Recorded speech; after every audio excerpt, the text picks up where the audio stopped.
Hey there, it's Evan from Grumpy's Greens, and today we are going to be burning some holes in landscape fabric so we can plant in our kale and chard, etc., and not worry about weeding as much throughout the season. So here we go.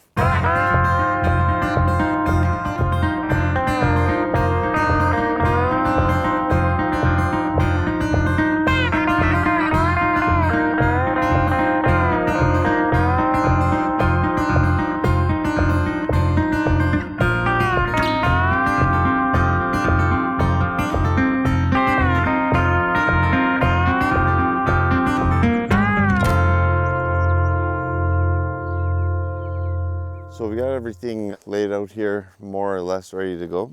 I've got some row bags to hold down the landscape fabric. It just helps with the wind so that you don't have to have people running around scrambling. I recommend always doing this over top of like a driveway or some paved area, somewhere level that's away from the garden bed. You never want to burn on your garden bed because those fumes and melted plastics and things are going to go straight into the bed where you're about to plant your vegetables. So that's the last thing you want. So always make sure you're doing this away, like on a driveway or something like that. We've got our tape here to measure out the length of our beds, and then I've just got some plywood and I've cut out the holes with jigsaws. So these are in a 3-row 12-inch spacing. So we're just going to roll out the fabric for the rest of the way using the measuring tape. I'm doing 50-foot beds.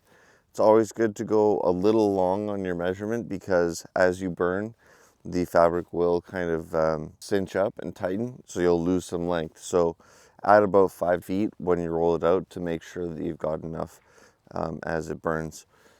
Okay, let's get going. So one thing to note about your propane here, your little propane lighter, you're going to want to make sure that you get one that can tip upside down. There's 2 types. There's one that works vertically to horizontally only, and then there's one that's a little more expensive that can actually tilt right upside down. That's essential because you don't want to spend the money and get all ready to go and get out in the field and then find out that you can't use the burner. That'd be really frustrating. So get one that can tip upside down and has a little lock here for safety. So it's got like, when it's in the lock position, the trigger works. When it's unlocked, obviously it does, or vice versa.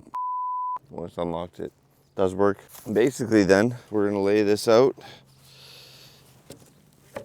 in the bed, center it on the green line here, and depending on what width, we're using a 4-foot wide landscape fabric, and depending on what width you get, you just want to make sure that you're using the green lines as your guide as you go along. But basically we're just going to go like this, burn 3 holes or 6 holes, and then slide it down to the last hole we burned, and then just go 3 holes from there on and use these as your guide. So we're gonna get going on that right away.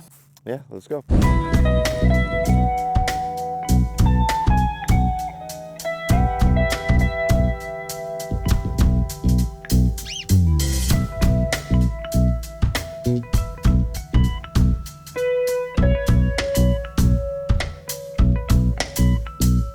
Okay, so we're done most of the fabric here. I just wanted to go over a couple things before we finish it right off. So you can see why I said to go a little long here. This is what I meant by the cinching of the fabric. It kind of tightens up as it burns and changes shape, so you're going to lose a bit of length on the whole fabric by the time you're done. Another thing to note is when you're doing something like this on a breezy day, you can stand downwind. You should never do this in an enclosed building. I've seen, and heard of other farmers doing this in their garage and just rolling out bit by bit and do it on their garage floor.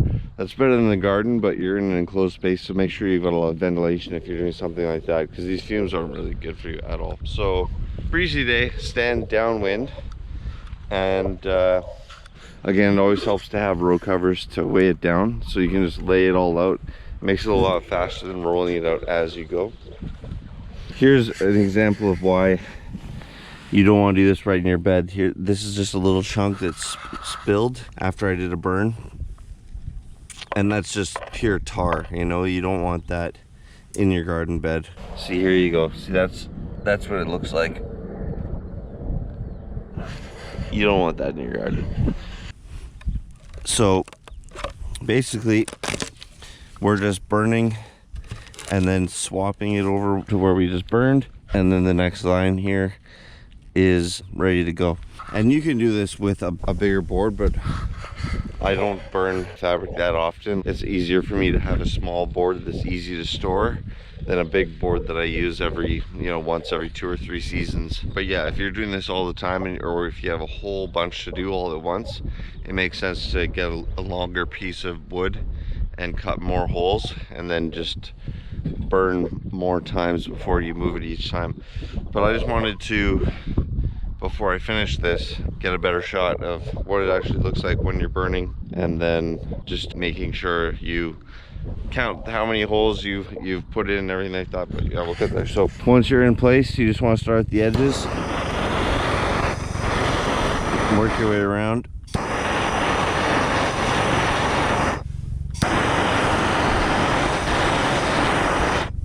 And you'll get some of these little chunks. That's okay. You just rip those off, and the first time you go plant, keep a little bucket with you as you go, and you can just tear those off, and they come right off. They snap off really easily. Throw them in your bucket, and then by the end you'll have those all cleaned up. And the reason why you want to do that is they're pretty sharp and they can scratch your fingers while you're planting. Not only that, but they'll break off eventually and fall into your garden, so you want to avoid that. As you can see here too, we just laid out the tape and we've left it in the ground. So we're going to 55 feet, but we're running a 50-foot bed. So I'm just gonna stop here and count how many holes I've got before I keep burning, because I don't want to have too many so the weeds are poking through. So I'm gonna figure out exactly how many holes I'm gonna burn for the rest of this row, and then finish that off. Okay, so once you've done your whole row, you're gonna take your burner. I like to cut using the burner instead of using a utility knife, because the utility knife is going to fray and all those little bits of plastic are going to end up flying all over the place. So when you burn to make your cut, it kind of prevents any of that. It melts it all together so that you don't fray it, and it makes your fabric last a lot longer.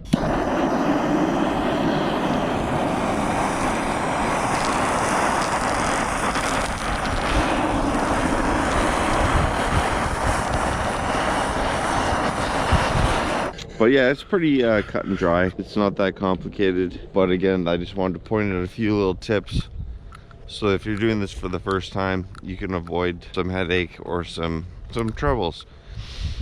So I'm going to keep at this, and hope you enjoyed it and found it helpful. If you did, please like and subscribe, and we'll catch you in the next video. Cheers.